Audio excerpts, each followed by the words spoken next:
من يهده الله فلا مضل له ومن يضلله فلا هادي له أشهد أن لا إله إلا الله وحده لا شريك له وأشهد أن محمدا عبده ورسوله اللهم صل على سيدنا محمد وعلى آل سيدنا محمد وعلى أصحاب سيدنا محمد والتابعين أجمعين أما بعد. Hadirin yang dimuliakan Allah Subhanahu wa taala. Perkara yang paling penting adalah bagaimana kita mendapat ridha Allah di dunia ini dan kita mendapat ridha Allah di akhirat.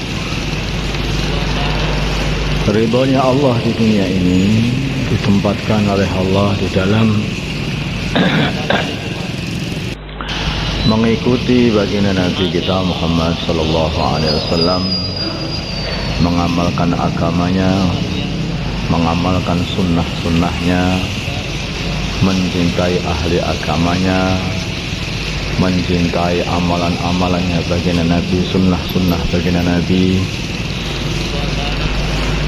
dan mencintai orang-orang yang mencintai agama, yang mencintai sunnah, yang mencintai Allah Subhanahu wa ta'ala. Maka hadirin yang dimuliakan,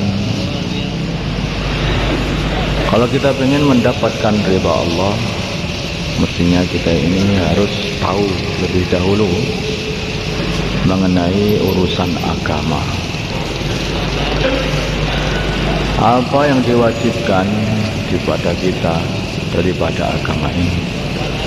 Pertama kali yang diwajibkan kepada kita adalah iman, pengakuan la ilaha illallah Muhammadur Rasulullah, bahwa sesungguhnya tidak ada Tuhan yang berhak disembah kecuali Allah, dan baginda Nabi kita Muhammad sallallahu alaihi wasallam adalah utusan Allah.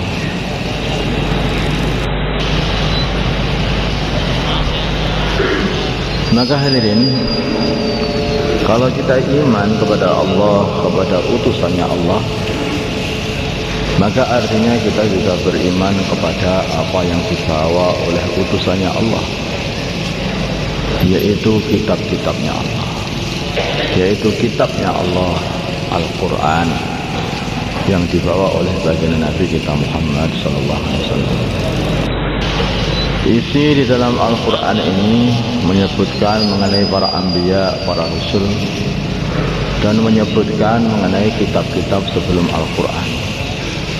Kitab Taurat, kitab Zabur, kitab Injil, kitab-kitab yang diturunkan kepada para anbiya sebelum kita.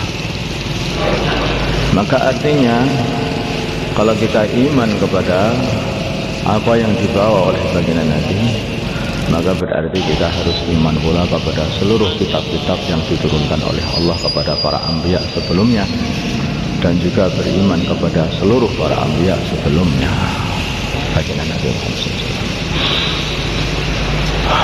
Hadirin yang dimuliakan Allah Subhanahu wa taala, kalau kita sudah mengatakan pula iman kepada Allah, iman kepada utusannya Allah, dan kepada apa yang dibawa oleh utusan ini, maka sesungguhnya baginda Nabi juga telah memberitahu hal yang akan datang nanti setelah kehidupan dunia ini, yaitu kehidupan akhirat. Jadi setelah dunia nanti akan ada kiamat, kemudian ada hari akhir, timbangan, ada mahsyar, ada timbangan, ada surga, ada neraka. Ini pun harus kita imani semuanya. Hadirin yang dimuliakan Allah Subhanahu wa taala, yang terakhir adalah yaitu iman kepada qada dan qadar. Belum, malaikat itu belum. Dan juga iman kepada malaikat-malaikat Allah yang dikatakan di dalam Al-Quran, mereka ini adalah hamba-hamba Allah yang taat kepada Allah. La ya'sunallaha ma amarahum wa yaf'aluna ma yu'marun. Kita ini juga harus beriman kepada mereka. dan juga iman kepada qada dan qadar juga, bahwa sesungguhnya segala sesuatu ini telah ditentukan oleh Allah, segala sesuatu ini sudah ditakdir oleh Allah Subhanahu, diputus oleh Allah dan ditakdir oleh Allah Subhanahu wa taala. Tidak ada yang bisa kelewatan dari takdir Allah. Kalau seseorang sudah ditakdir oleh Allah sebagai orang yang beriman, maka artinya dia mesti akan jadi orang beriman, tidak akan bisa kafir lagi. Seseorang kalau ditakdir oleh Allah sebagai orang yang kafir, maka seperti apapun dia mesti akan kafir dan mati dalam kondisi kafir. Maka hadirin yang dimuliakan Allah Subhanahu wa taala, iman, kafir, rizki, tidak ada rizki, ada makan, tidak ada makan, menderita, enak, bahagia, susah, semuanya ini sudah ditakdir oleh Allah Subhanahu wa taala. Sudah ditakdir. Maka hadirin yang dimuliakan Allah Subhanahu wa taala, ketika baginda Nabi Muhammad sallallahu alaihi wasallam mengajarkan kepada para sahabatnya mengenai iman kepada takdir, maka beberapa sahabat mereka telah berkata kepada baginda Nabi, "Wahai baginda Nabi, apakah kalau begitu sebaiknya kita diam saja bergantung kepada apa yang telah diputuskan kepada diri kita? Wong amal juga nggak ada faedahnya." Pikirannya seperti itu. Nabi Muhammad SAW mengatakan, "Beramallah kalian, segala sesuatu itu dimudahkan atas takdirnya." Artinya, kullun muyassarun lima khuliqalah. Kalau kita ini ditakdir untuk menjadi orang yang beriman, maka kita akan dimudahkan oleh Allah untuk beriman, bertakwa, dan mengamalkan agama. Tapi kalau kita ini ditakdir oleh Allah untuk jadi orang kafir, na'udzubillah, maka kita akan susah atau tidak bisa untuk beriman, tidak bisa beramal agama, dan jauh dari agama. Makanya kalau kita ini bisa amal, bisa mengamalkan agama, menunaikan sholat, menunaikan zakat, beramar ma'ruf nahi 'anil munkar, maka harusnya hamba ini kalau paham dengan takdir, dia itu malah akan bersyukur habis-habisan kepada Allah. Alhamdulillah, kelihatannya takdirku ini kok nyotik apik takdirnya. Maka tidak henti-hentinya hamba yang iman kepada takdir itu syukur kalau dia itu beramal, bisa beramal. Sebaliknya kalau dia ini tidak bisa beramal, pengen sholat tahajud tetapi tidak diizini oleh Allah, sampai pagi itu lupa, amblas tidurnya. Pengen sholat duha, lupa, kelupaan sampai zuhur. Mau qobliyah zuhur, ternyata sudah jamaah sudah qomat, tidak jadi qobliyah zuhur. Mau ba'diyah zuhur, ternyata dipanggil oleh seseorang, kadang ada sesuatu yang mendesak, harus cepat-cepat keluar dari masjid setelah ikut jamaah.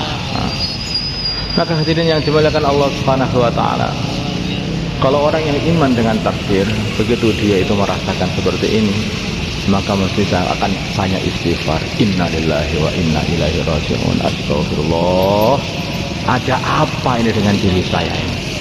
Apakah aku ini sudah tidak diizini lagi oleh Allah untuk menghadap? Kenapa ini diri saya ini? Pengen tahajud nggak diizini oleh Allah, pengen sholat qobliyah, ba'diyah nggak diizini oleh Allah, pengen sholat duha juga nggak diizini oleh Allah. Ada apa ini? Allah, apakah Allah marah kepada aku? Apakah takdirku ini buruk kayak dalam kondisi seperti ini? Maka orang yang iman pada takdir itu hari-hari hanya muhasabah pada dirinya saja. Maka dia akan memperbanyak istighfar, berusaha lagi, berusaha lagi, berusaha lagi. Nah, kalau dia sudah ada usaha seperti itu, kelihatannya takdirnya juga baik. Takdirnya juga baik. Maka dikatakan kalau orang itu orang iman itu nggak pernah ada rasa putus asa apapun yang terjadi pada dirinya. Tidak ada putus asa. Wala taqnatu min rauhillah wala tayasu min rauhillah. innahu la yai'asu min rauhillah illal qaumul kafirun. Rahmat Allah itu luas, jangan sampai kita putus asa. Orang-orang kafir itulah orang-orang yang putus asa.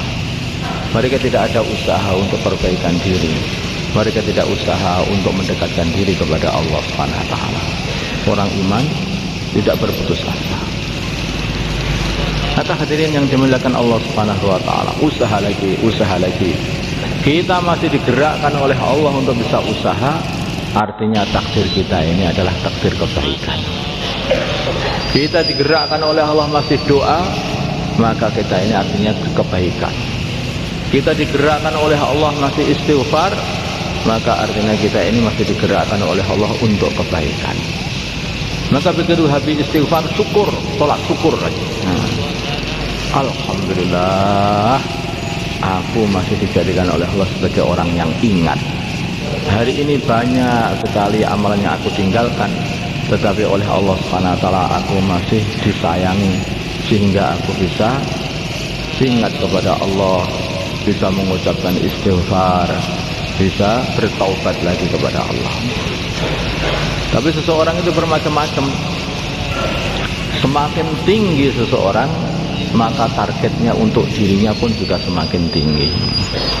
Semakin rendah derajat seseorang, maka targetnya untuk dirinya itu semakin rendah juga. Maka begini Nabi kita Muhammad sallallahu alaihi wasallam, beliau ini setiap hari taubatnya itu sampai 70 sampai 100 kali. Kenapa begitu banyak sekali taubat ya baginda Nabi? Apakah dosanya banyak itu? Orang itu kalau bersih, suci, maka dia itu sering sekali membersihkan diri. Tetapi kalau comberan, maka tidak pernah membersihkan diri.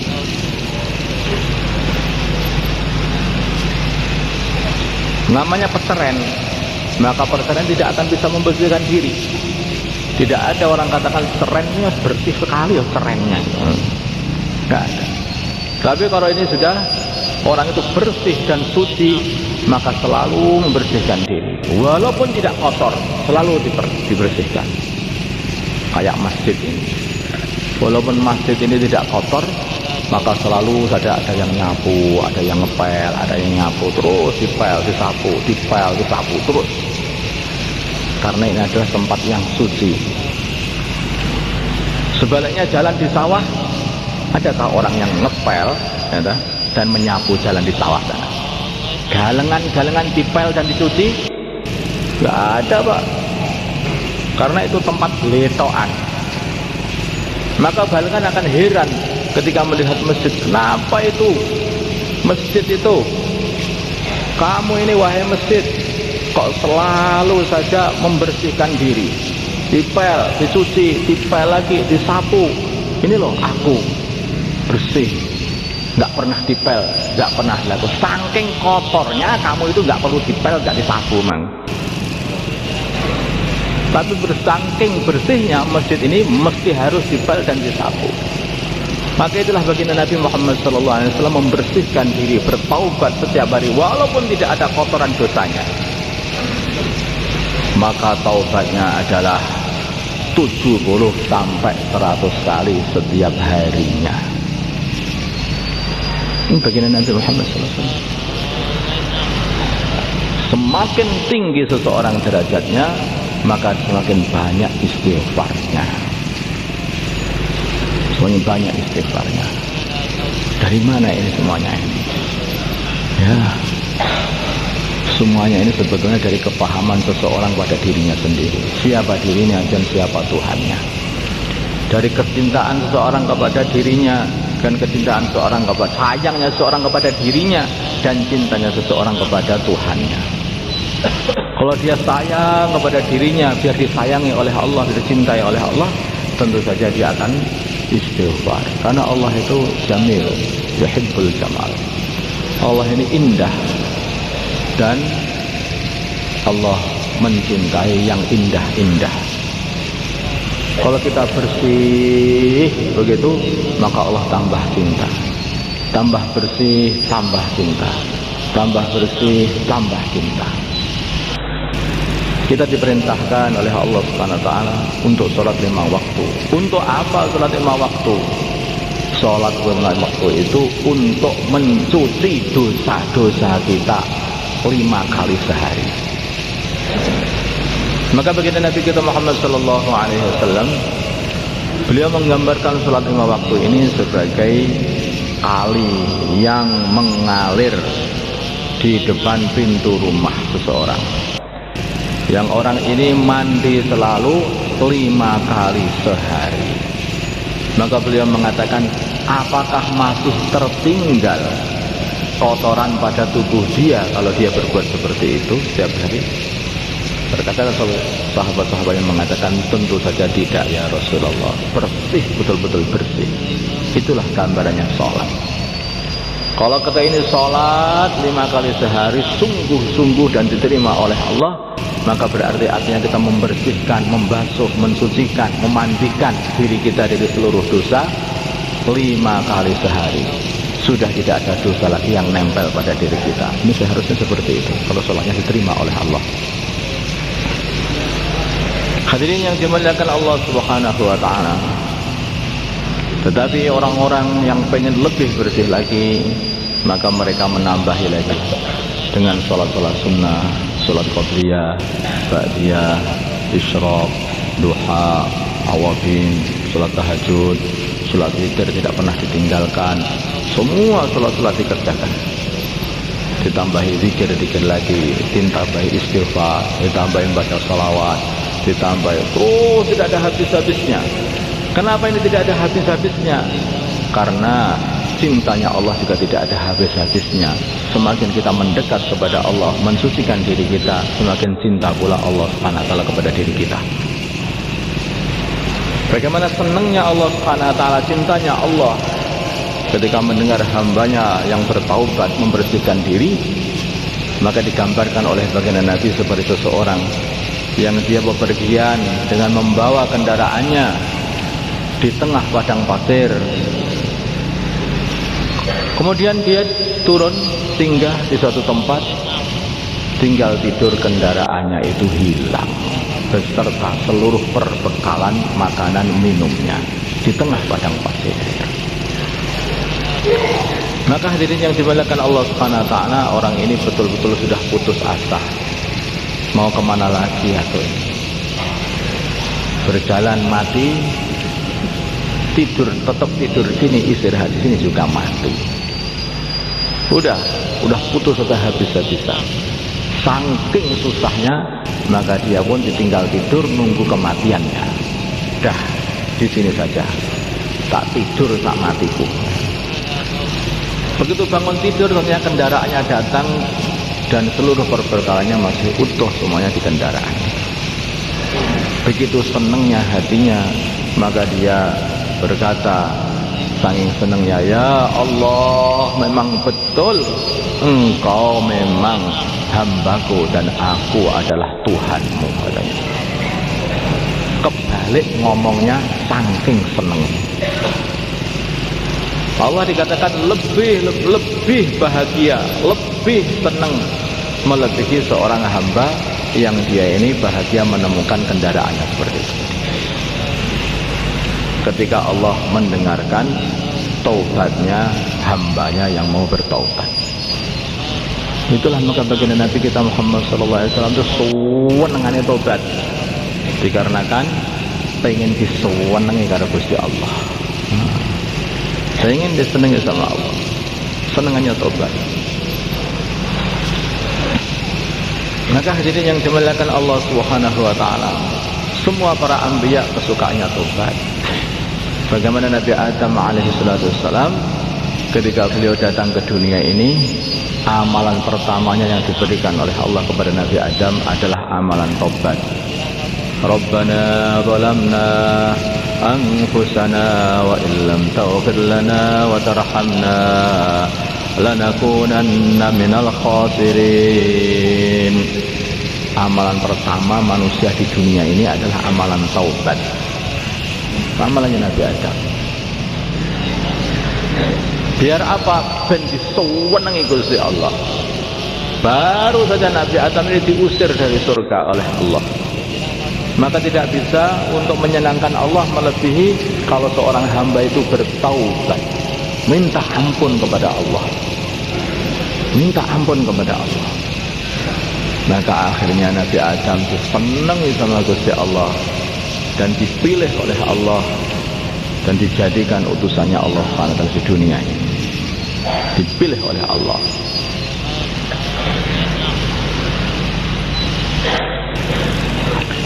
Maka hadirin yang dimuliakan Allah Subhanahu wa taala, para anbiya semuanya juga ahli di dalam tobat. Diceritakan juga bagaimana tobatnya Nabi Yunus alaihissalam ketika beliau meninggalkan kaumnya. Kaumnya didakwahi, mereka tidak mau. Ringkasnya, maka beliau telah meninggalkan kaumnya. Maka Allah Subhanahu wa taala peringatkan Nabi Yunus, sehingga ketika beliau naik kapal, maka kapal dioleng, diundi, maka selalu undian yang keluar itu namanya Nabi Yunus alaihissalam. Ini salah satu daripada kita ini, kata yang punya kapal, mesti adalah ada satu orang yang berdosa atau salah kepada Gusti Allah. Siapa di antara kita, kami juga tidak tahu. Kita undi dulu. Diundi yang keluar namanya Nabi Yunus. Enggak mungkin Nabi Yunus kok salah sama Gusti Allah, enggak mungkin. Diundi lagi, yang keluar namanya beliau lagi. Tidak mungkin, enggak bisa, ulang lagi. Mereka orang-orang Islam ternyata. Diundi juga tidak mau. Akhirnya bilang, enggak usah diundi lagi. Saya sudah paham kok. Saya sudah paham. Memang saya ini mestinya salah sama Gusti Allah. Dah, kalau begitu tak nyemplung neng segoro aja. Loncatlah Nabi Yunus dari perahu. Langsung seketika perahunya tenang. Tetapi Nabi Yunus baru loncat belum sampai air, sudah ditampani sama mulut ikan yang besar. Masuk ke dalam perut ikan. Ikannya lari ke tengah lautan, ketemu sama ikan yang lebih besar lagi, maka ikan itu dimakan sama ikan yang lebih besar lagi. Maka hadirin yang dimuliakan Allah Subhanahu wa taala, maka Nabi Yunus paham, tidak ada yang bisa menyelamatkan diriku kecuali cintanya Allah kepada aku. Aku ingin membangun hubunganku dengan Allah. Hanya itu saja yang bisa menyelamatkan diriku. Aku ingin membangun hubunganku dengan Allah. Maka apa yang dikatakan oleh beliau, la ilaha illa anta subhanak inni kuntu minadh dhalimin. Suara Nabi Yunus ini menembus sampai langit sana. Sampai langit sana. Mana-mana semua para malaikat terdengar. Ini suara dari mana ini? Ada satu hamba yang merengek-rengek, membaca tasbih, minta pertolongan. Suara dari mana ini? Maka para malaikat itu geger di langit sana. Dicari di seluruh langit, tidak ada. Dicari di seluruh bumi, nggak menemukan. Maka mereka akhirnya tanya kepada Allah, ya Allah, ini hambamu ada yang merengek-rengek bertasbih di hadapan, minta ampun kepadamu. Ya Allah, kemana? Kami cari di seluruh langit tidak ada. Kami cari seluruh bumi juga tidak ada. Siapa dia? Itu adalah hambaku Yunus. Dia bukan di langit, dia bukan di bumi, dia di perut ikan. Nggak akan bisa kamu cari. Maka Allah perintahkan ikan untuk memuntahkan Nabi Yunus ini. Dimuntahkan sudah dalam keadaan lemas, dimpet. Tidak bisa. Ini sebabnya apa?